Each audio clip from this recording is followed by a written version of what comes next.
Welcome back to the 10th annual Halloween special. Tonight we're talking about Constantine, starring Keanu Reeves. This came out in 2005, so this is fresh off of the Matrix trilogy Keanu Reeves. The film also stars Rachel Weisz, Tilda Swinton, and Shia LaBeouf, who at the time was like the weird, quirky sidekick to A-listers in movies. There was this and I, Robot. Michelle Monaghan also shows up for like a quick second before she was more well known. So supernatural exorcist and demonologist John Constantine helps a policewoman prove her sister's death was not a suicide, but something more. Constantine is a comic book movie that I think has improved dramatically with age. In retrospect, after the MCU and the DCEU and everything that's happened with comic book movies since, this feels like a very mature and surprisingly thoughtful comic book film that asks the viewer to pay considerable attention. Sometimes to the detriment of the movie. There are things that happen throughout that you don't necessarily understand.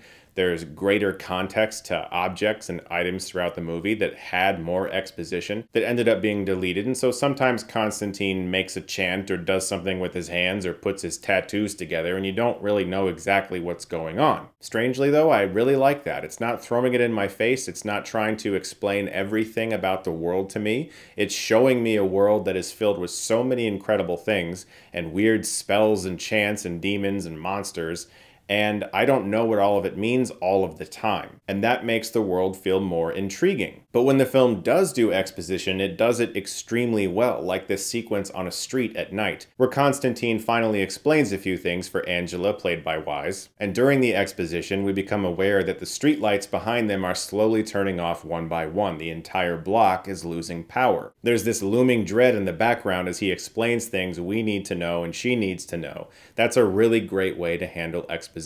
But all these years later, what I find most remarkable about the film is how well shot it is. Early in the film, when Angela's twin sister Isabel jumps off of a roof, these few shots are some of the most stunning I've ever seen in a comic book movie, period. This entire film is framed in such a careful and calculated way that it almost feels like a Fincher film at times. Something else I love about the movie is the exploration of the difference between believing in God and demons and knowing that God and demons exist.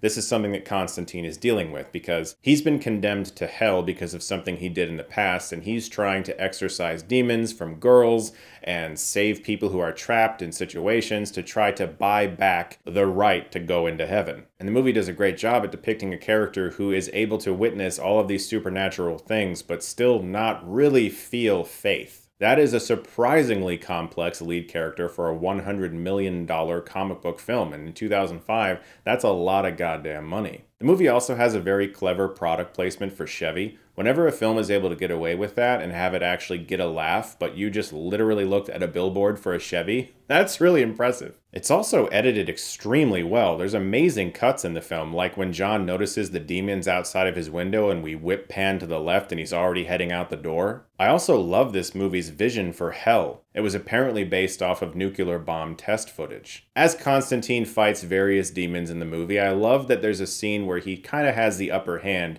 and you think that he's about to inflict some kind of violent torture on someone, but instead, he offers absolution to forgive the demon of his sins, and this is too much for this person to bear. That's a really great subversion of the normal, like, inflict pain upon a person to get information sequence. It's also strangely ambitious and somewhat small scale to have the finale of your comic book movie take place inside the pool room of a hospital. Still, the film can be a bit confusing and you're withheld a lot of information, as I already went into earlier. That is probably the film's biggest detriment. It does make character nuances, especially between friends, a little strange. There's not quite enough information or backstory for Keanu and Shia's relationship in the film. You understand that he's kind of an apprentice, a little bit of an underling, but there's nothing like in Temple of Doom where Indy explains that Short Round was caught picking his pocket and ever since then they've been buddies and he lost his parents and blah, blah, blah. You don't really know anything about Shia's character, and so sometimes the film does withhold too much information, but it never stops being visually dazzling. There's even an after-credits scene long before the MCU popularized that. The scope and surprising maturity of this film is completely uncommon for comic book movies of the day, and honestly, that has made the film age very well. You have a character who's dying from lung cancer, who's just trying to get into heaven, who knows they're going to go to hell, but thinks maybe I could get to heaven, and doesn't care about too many people at all, is incredibly unlikable for like the first 45 minutes of the movie, but is made likable because Keanu Reeves is playing the character. I think on the page, for the script, Constantine needed an actor like Keanu to play him. Otherwise, you would hate him for a long time. But Keanu carries you through, and I think he's really damn good in this movie. It's one of my favorite roles of his. I always wish we saw more with him as Constantine, but the movie didn't do extremely well, and critics were particularly harsh on it when it came out.